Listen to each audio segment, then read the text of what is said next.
Greetings, Space Heaters! We're back! And we're going early access! Woohoo! Welcome back to Mirage Game Studios. We know it's been a while, but it's good to have you back on a new YouTube channel.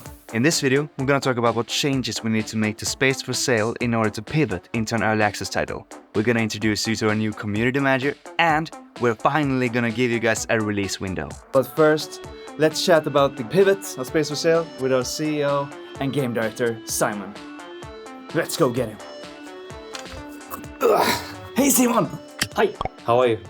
It's all good, so good. What sort of changes do we make to the game to facilitate an early access release? Well, the main thing is going to be move towards more of a replayable thing. So you do it in shorter bursts and you replay several planets several times over, rather than having more like a linear experience story thing. Because that's what the previous game was. Being a part of Empire and the way that worked. And now we're moving more towards something where you choose which planets to land on. And then it's up to you to sort of make them better, sell plots, make aliens happy. And that's more the focus of the new game. We mentioned it a little bit, but what are sort of the meta changes to the game? Now the meta progress is almost entirely about you. So your company. You start off with nothing and then sort of scrap a little ship and nothing to use with it.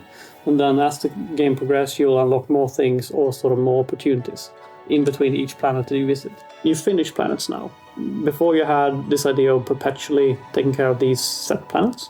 Now it's actually, you pick a planet, you go there, and after a while you're done. But the planets themselves are going to have like a different sort of gameplay vibe, right? Yeah, you could think of them as levels. They're quite long and big though, so it's more than just a level, but and we have the ability to tailor and design them as we go. We can be more extreme now, which is cool. If you really want a challenge or a shorter time span on playing the game, then it set you up with a really weird planet. And that's something we didn't have options for previously. On the other hand, if you really don't want challenge, then you can just hop on a calm planet, do your thing, water the plants and be happy. I mean, that works too. So ideally, the core of the game is ready for early access and we're able to focus on content, more planets, more creatures, more tools, more clients. It is a bit scary going into early access in terms of involving a community, because you never know quite what's going to land. And making sure we get enough people interested early on so we can get good feedback and so on. And we haven't done early access before, so that's scary too. But it's going to be interesting. I'm looking forward to it. It's going to be cool, I think. Oh, and we also finally have a release window. The release dates is... So not only will the game be pivoting, but our community effort as well. We want you guys, the community, from now on to be a part of the development process. And to do that, we have revived our own YouTube channel. And we have also hired a new community manager, Masha! Hey everyone, you have not seen me before, but I have worked on several of Space for Sale's videos in the later half of last year. As part of our pivot, we want to bring a bigger focus on community building, and with the help of Masha, we're going to be able to produce more content and be more active on our social media platforms during the early access period. Yeah, I hope to create a lot more cool content. Please make sure to follow our social media channels so we can keep you posted. Alright, so last year was a turbulent year for gaming and for our studio as well. We are very much aware that we've been sort of quiet for a while, and we know that you guys have been asking what happened to the game, is the game even alive? And as you now know, it very much is. We've also seen you guys ask a lot of questions on multiple social media platforms, and I want to address a few of them here. First off, there seems to be a misunderstanding whether or not the single player is like a secondary focus, and I want to assure you guys that it very much isn't. We balance the game with single player in mind. Both single player and multiplayer should be sort of a similar experience in terms of balancing. A lot of people have also been asking for local co-op. Currently, we do not allow local multiplayer. It hasn't been a priority for us. But if that is something that you guys really want, then let us know.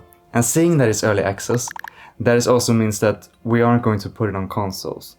We've been sort of coy about this. You guys, observant gamers that you are, picked up on like PlayStation symbols in our trailers and such. That's just because I use a PlayStation controller on PC. So we built the game with a controller in mind to make a porting process later on more reasonable. We do want to make a console version, but currently there's no plans. But it does run pretty well on a Steam Deck.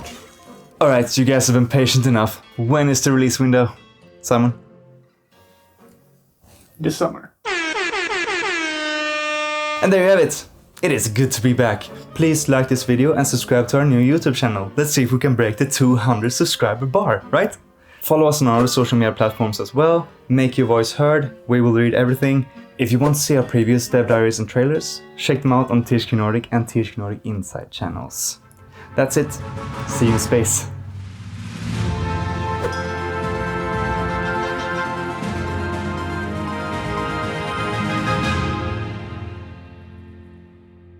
I got stuff in my coffee. I'm so glad. Hey, great success.